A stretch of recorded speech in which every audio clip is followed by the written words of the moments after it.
మనం coins stickers అంటించుకొని తెచ్చుకున్నాం కదా, డైస్ ఉంటుంది. డైస్లో నెంబర్స్ 6 ఉంటాయి. మన కాయిన్స్ 1 2 2 3 4 5 అన్ని 2 2 తీసుకున్నాం. 6 అనేది లేదు ఇందులోని. ఇప్పుడు ఏంటంటే ఇవన్నీ కూడా క్లోజ్ చేసేస్తాం.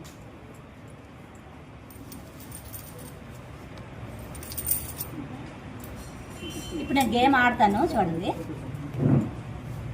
6 వచ్చింది. 6 వస్తే నాకు ఒక ఛాన్స్ వస్తుంది, కానీ ఇలా పెట్టడమే ఓన్లీ. 2 3 వచ్చింది.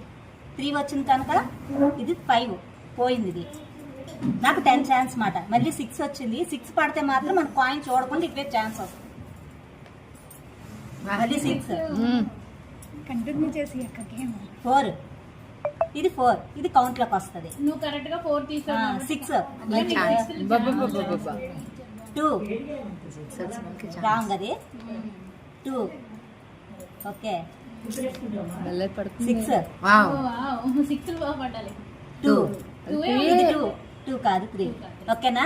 ఇది 1 2 2 3 5 5 5 10 10 2 12 13 14 14 18 ఇది రాంగ్ స్టిక్కర్స్ కౌంట్